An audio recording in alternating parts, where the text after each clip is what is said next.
Hello student, welcome to my channel learn with Sakshi. So student, हमने इससे पहले करा था एक्सरसाइज 3.2 का क्वेश्चन नंबर 1, 2, 3 एंड 4। अभी हम नेक्स्ट क्वेश्चन करने जा रहे हैं, question number 5। So let's start with question number 5। Question number 5 में बोला गया है, is it possible to have a regular polygon with a measure of each exterior angle as 22 degree. Question में पूछा गया है, क्या हमारे पास कोई ऐसा रेगुलर पॉलीगन बन सकता है जिसका एक्सटीरियर एंगल 22 डिग्री हो। एक्सटीरियर मीन्स जो बाहर वाला एंगल है, ऐसा पॉलीगन जिसके बाहर वाला एंगल कितना होगा, 22 डिग्री होगा। ईच एक्सटीरियर एंगल 22 डिग्री होगा। क्या कोई हमारे पास ऐसा पॉलीगन पॉसिबल है? तो स्टूडेंट देखते हैं, अगर पॉलीगन की एक्सटीरियर एंगल 22 डिग्री होगा तो उसकी नंबर ऑफ साइड कितनी होगी। अगर उसकी number of side whole number आता है या नेचुरल नंबर आता है, तब हम कह सकते हैं कि हमारे पास ऐसा पॉलीगन पॉसिबल है।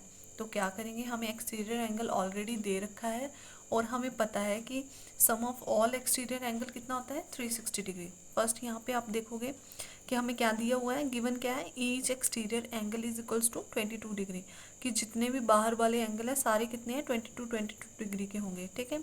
सम ऑफ ऑल एक्सटीरियर एंगल कितना होता है स्टूडेंट, ऑलरेडी आप पढ़ चुके हैं कि 360 डिग्री होता है। डन। सो अगर हमें नंबर ऑफ साइड निकालने को कोई बोलेगा तो हम क्या करेंगे, number of side is equals to 360 degree upon each exterior angle, जो कि हमें पहले से ही इन्होंने बता रखा है, उसी से ही डिवाइड करेंगे स्टूडेंट। तो देखो हमारे पास क्या बन रहा है कि जब हम 360 डिग्री को डिवाइड कर रहे हैं 22 डिग्री से, तो हमारे पास कितना आंसर आ रहा है, 2 से जाएगा, 2 11 जो 22 एंड 182 जा 360 degree. So each exterior angle कितना, सॉरी, यहाँ पे नंबर ऑफ साइड होगा, यहाँ पे सही कर लेते हैं, यहाँ पे क्या होगा, नंबर ऑफ साइड, हम नंबर ऑफ साइड निकाल रहे हैं ना, number of side is equals to 180/11। So 180/11 तो कट नहीं रहा, अभी किसी से डिवाइड नहीं होगा, तो हमारे पास जो आंसर आया है नंबर ऑफ साइड वो होल नंबर नहीं है। जैसे कि हम बोलते हैं ना कि पॉलीगन की नंबर ऑफ साइड कितनी है, 8 है या 6 है, या हम बोलते हैं कि 5 साइड वाला पॉलीगन है। वैसे देखो, ऐसा पॉलीगन तो पॉसिबल नहीं है ना जिसकी नंबर ऑफ साइड 180/11 हो, तो हम क्या बोलेंगे कि which is not a whole number, कि ये कोई होल नंबर नहीं है। इसलिए हम क्या कह रहे हैं कि नंबर ऑफ साइड जो हमारे पास आंसर आया वो होल नंबर नहीं है, ना ही नेचुरल नंबर है। तो हम क्या कहेंगे, irregular polygon with each exterior angle is 22 degree, कि ऐसा रेगुलर पॉलीगन जिसका हर एक एक्सटीरियर एंगल 22 डिग्री होगा, ऐसा पॉलीगन हमारे पास पॉसिबल नहीं है, इज़ नॉट पॉसिबल। ओके, तो ये इसका सोल्यूशन है। नेक्स्ट क्वेश्चन देख लेते हैं, इसी का क्वेश्चन नंबर 5 का नेक्स्ट पार्ट क्या है, बी पार्ट है। बी पार्ट में क्या बोला हुआ है, can it be an interior angle of regular polygon and why. बोल रहा है कि क्या ऐसा पॉलीगन पॉसिबल है कि जैसे पहले बताया होता ना 22 डिग्री का एक्सटीरियर एंगल, वैसे ही बोल रहा है कि क्या ऐसा ही कोई पॉलीगन पॉसिबल है जिसका इंटीरियर एंगल 22 डिग्री ही हो, क्या ऐसा पॉसिबल है। तो हम स्टार्ट कर लेते हैं। फर्स्ट स्टूडेंट, हमें क्या करना होता है, अगर हम नंबर ऑफ साइड निकाल लेते हैं और नंबर ऑफ साइड अगर होल नंबर आता है या नेचुरल नंबर आता है, तब हम कहते हैं कि पॉसिबल है। ठीक है। तो अभी हमें इन्होंने बोला था, पहले तो इन्होंने बोला था एक्सटीरियर एंगल 22 डिग्री है, अभी हमें ये बोल रहे हैं कि इंटीरियर एंगल 22 डिग्री है।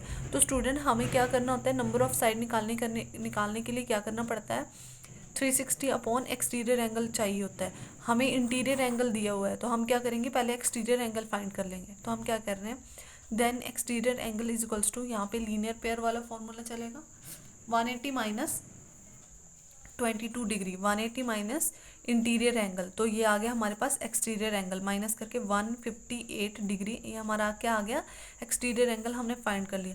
तो अभी हम चेक करते हैं कि नंबर ऑफ साइड हमारे पास होल नंबर आता है या नहीं। तो नंबर ऑफ साइड निकालने का फॉर्मूला क्या है, number of side is equals to 360 upon each exterior angle, जो कि हमने अभी फाइंड किया 158 डिग्री। तो क्या करेंगे, 360 अपॉन 158 डिग्री से डिवाइड करके देखते हैं स्टूडेंट।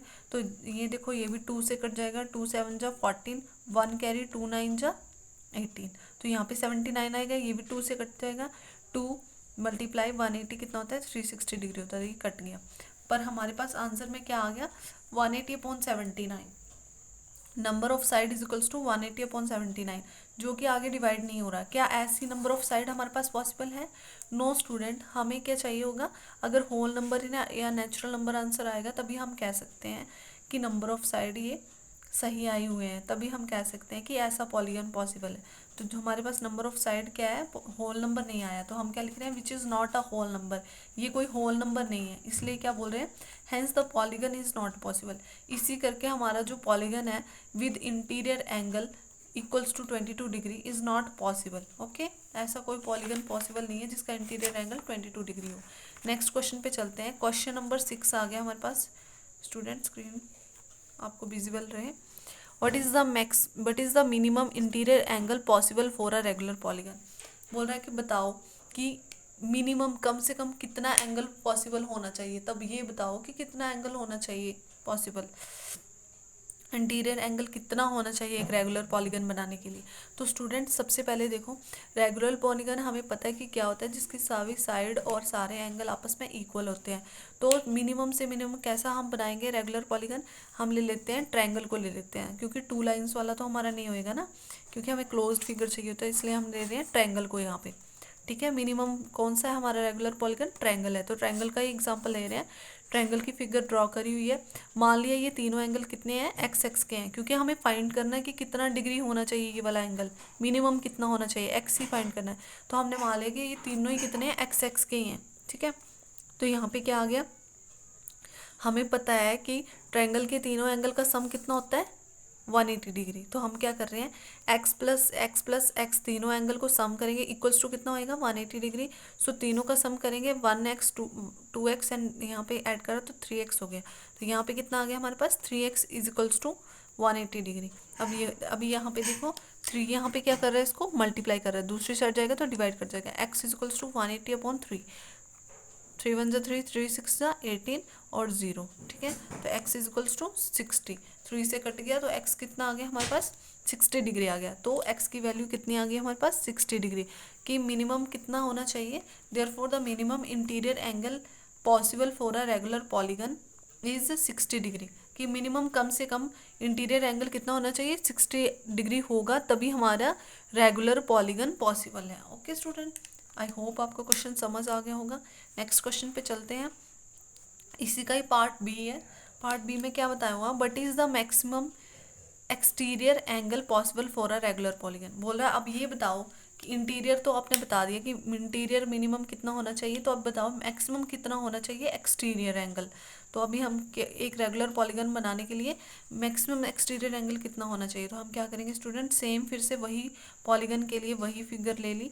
तो यहाँ पे देखो, अभी हमने फाइंड किया कि मिनिमम एंगल कितना होता है, इंटीरियर 60 डिग्री होता है। तो मैक्सिमम निकालने के लिए ये वाला एंगल हमें फाइंड करना पड़ेगा। ठीक है, एज वी नो कि क्या हमें पता है कि एक लाइन पे जो पूरा एंगल बनता है वो कितना होता है, 180 डिग्री का होता है। कितना होता है, 180 डिग्री का। तो यहाँ पे हमें ये वाला पता है, तो क्या करेंगे, इसमें से पूरे में से ये वाला माइनस कर देंगे तो ये वाला पार्ट आ जाएगा। समझ रहे हो, ये पूरे में से ये जो हमें पता है ये माइनस कर देंगे तो ये वाला आंसर आ जाएगा कि एक्सटीरियर एंगल कितना होना चाहिए। Since the maximum interior angle of a regular polygon is 60। क्या बोल रहा है कि हमें पहले ही पता है, अभी जो हमने फाइंड किया कि मिनिमम इंटीरियर एंगल कितना होना चाहिए, 60 डिग्री होना चाहिए। तो देयरफॉर नेक्स्ट क्या बोल रहा है, therefore the maximum exterior angle possible for a regular polygon is equals to, यहाँ पे क्या बन रहा था, लीनियर पेयर बन रहा था, इसलिए क्या करेंगे 180 में से जो हमें इंटीरियर एंगल पता है वो माइनस कर देंगे। माइनस करा तो कितना आंसर आ गया, 120 डिग्री। तो क्या कह रहा है, इसलिए हमें पता चल गया कि जो मैक्सिमम एक्सटीरियर एंगल चाहिए, मैक्सिमम एक्सटीरियर एंगल एक रेगुलर पॉलीगन बनाने के लिए वो कितना होगा, 120 डिग्री। यही स्टूडेंट इसका आंसर है, और बहुत ही ईजी क्वेश्चन थे। Question number 5 and 6 not so difficult. I hope आपको सभी को समझ आ गया होगा, और वीडियो अच्छा लगा हो गया तो कमेंट ज़रूर करें और लाइक करें, और चैनल को सब्सक्राइब कर ले नेक्स्ट सीरीज़ को देखने के लिए। Okay student, bye bye.